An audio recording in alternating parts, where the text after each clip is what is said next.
On se retrouve ici avec le docteur Bouchra Meshekroun après la pause d'été pour reprendre nos rendez-vous, et cette fois-ci c'est sur un thème qui est très sensible et très important, la flore microbiotique et les probiotiques. Donc on rentre tout de suite dans le sujet. Donc docteur, quel est le lien entre la flore intestinale et la santé? Alors, avant de parler du lien, il est important de préciser c'est quoi une flore intestinale ou c'est quoi le microbiote. En fait, le microbiote, c'est l'ensemble de micro-organismes qui existent dans tout notre tractus digestif, voilà. Et il est composé de, tenez-vous bien, c'est 1000 milliards de biotes de cellules, donc faites surtout de bactéries, mais il y a aussi des virus, des parasites, des levures, des champignons, et il y a 2 fois plus, jusqu'à 10 fois plus de biotes que de cellules dans le corps. Donc c'est un organisme à part entière qui pèse jusqu'à 2 kg dans le corps, et on ne réalise pas, bon bien sûr on a d'autres flores dans le corps, mais la flore intestinale c'est la flore la plus importante. Pourquoi elle est importante?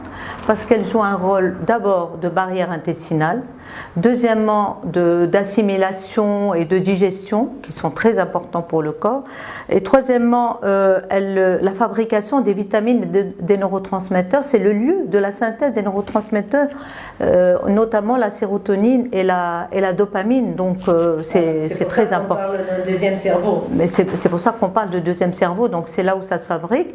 Et en dernier lieu, ce qui est très important, et le Covid là on ne peut pas le détourner, c'est important, c'est qu'il joue un rôle très important dans l'immunité. Donc ces 5 rôles sont importants, et donc le lien, on en vient au lien, c'est de par son rôle, le lien est clair. Toute maladie trouve son origine dans l'intestin. Il faut se dire ça.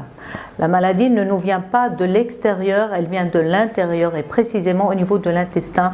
Et quand je dis l'intestin, je fais allusion à tout l'appareil digestif qui va de l'estomac jusqu'au côlon, jusqu'à l'intestin entièrement. Et donc le lien, c'est tout simplement quand il y a un déséquilibre entre cette flore saprophite qui vit avec nous, qui est notre allié santé, quand il y a un déséquilibre de cette flore avec une pullulation d'une flore pathogène, exogène, qui prend place automatiquement, il y a la maladie et on a des désagréments. On parle aussi d'une diminution de la variabilité, de la variation c'est-à-dire quand il y a beaucoup de types de bactéries dans la flore, on parle d'une flore saine et une belle flore, voilà. Eh ben, c'est exactement comme on parle de biodiversité dans la nature. On parle de biodiversité à l'intérieur du corps, parce que ce qui existe dans le corps existe dans la nature, et nous ne faisons que puiser cette diversité qui est à l'extérieur dans la nature et dans l'environnement, et c'est pour ça qu'il y a une liaison. Si aujourd'hui nous souffrons d'un microbiote et d'une flore intestinale qui est déséquilibrée, c'est parce qu'on a failli justement à cette flore végétale qui aujourd'hui, il y a un manque de biodiversité, c'est pareil. Donc ce qui se passe à l'extérieur se passe à l'intérieur du corps. Et si on revient à ce respect de la nature, on va revenir au respect du corps. Bien sûr. Et donc, c'est quoi qui a engendré ces déséquilibres? Parce que maintenant, c'est un problème général de la population dans tous les pays. Donc, tout simplement parce que la flore bactérienne, elle dépend de 2 choses importantes. Elle dépend de l'alimentation et du stress. Et les 2 sont défaillants dans notre société. Donc l'alimentation, de par le fait que sur un plan général, c'est une alimentation qui est devenue transformée, OGM, pleine de pesticides, et n'est plus naturelle, et sans parler de biologique. Donc c'est un luxe, mais aujourd'hui qui devient une nécessité. Donc cette alimentation a perdu de sa valeur originelle. Donc automatiquement il y a peu de vitamines, il y a peu de nutriments, il y a peu d'enzymes, Donc tout cela, on le puise dans le monde extérieur. Le corps en a besoin et se l'approprie. Et il faut savoir qu'un légume, par exemple, ou un fruit bio, c'est un fruit ou un légume qui est riche en ce qu'on appelle en endobactéries. Cette endobactérie, c'est ce qui lui permet d'abord aux légumes et aux fruits d'être vivants, d'être sains et d'abord de se protéger des insectes et de se protéger du milieu extérieur, parce que c'est un cycle qui se perpétue. Et donc plus un aliment il est sain, il est bio, plus il est riche en antioxydants lui-même, donc il se protège. Et donc pareil, donc quand nous ingérons une alimentation qui est bio et qui est saine, le plus saine possible, nous profitons de tous ces bienfaits de la nature. Donc l'alimentation hyper transformée qui existe maintenant dans le commerce. Donc non seulement notre alimentation saine, elle est démunie et il y a des carences. Deuxièmement, il y a cette alimentation que nous puisons et que nous cherchons à l'extérieur pour nous faire du bien, soi-disant, pour se faire plaisir. Toute cette alimentation, elle est complètement transformée. Bien sûr. Et en plus de ça, elle est riche en sucre. Et qui dit sucre dit inflammation, dit acidité, dit destruction des éléments, du déséquilibre de base. Donc, toutes ces choses-là, c'est multifactoriel. On peut dire que la dysbiose, son problème, il n'est pas uniquement dû à un seul facteur, mais ce qu'on appelle dysbiose aujourd'hui, c'est une maladie à part entière et qui ne se manifeste pas d'une manière visible, où les gens ne s'en rendent pas compte au début, du moins au début, et qu'on appelle communément colopathie, intestin irritable, tout ça, mais c'est une dysbiose, c'est un déséquilibre. Alors, Bouchra, comment ça se manifeste, cette dysbiose?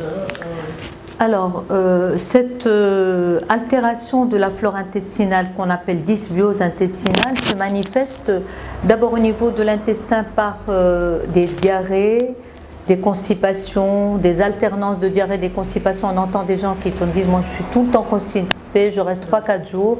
Elle se manifeste aussi par des douleurs autour de l'ombilic, des douleurs un peu diffuses, en dehors des gaz, en dehors parce qu'il y a les gaz, ou peut-être avec les gaz, parce que les gaz aussi sont douloureuses.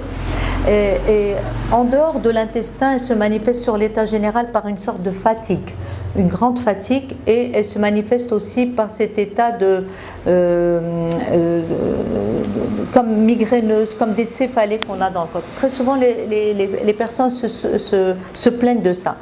Et il faut savoir aussi que la dysbiose peut être accompagner plusieurs maladies, être en corrélation, être en synergie, mais elle peut être parce que comme elle crée beaucoup de maladies auto-immunes, donc on la retrouve chez les gens qui ont de la polyarthrite rhumatoïde, chez les gens qui ont par exemple l'Alzheimer, parce qu'on a retrouvé beaucoup de liens d'Alzheimer avec la dysbiose, parce que chez les gens qui mastiquent mal les protéines, ils créent des plaques d'amyloïdes, comme je vous ai expliqué, et que ça passe au niveau de la barrière intestinale si il y a une perméabilité, et très souvent il y a une perméabilité à la fin de vie, et donc ces plaques amyloïdes arrivent traversent la barrière hématocéphalique qui n'est pas très solide comme celle intestinale, et arrive au niveau du cerveau et crée le Parkinson et crée aussi l'Alzheimer. Et donc, et aussi donc l'Alzheimer, les cancers aussi, surtout les cancers du côlon. Donc, cette dysbiose peut se manifester de plusieurs manières, soit locale, soit générale au niveau du corps. Très bien. Donc là, on va s'arrêter là. On va reprendre une deuxième capsule où on va rentrer plus en détail sur comment lutter contre cette dysbiose, comment ramener une flore intestinale à son équilibre.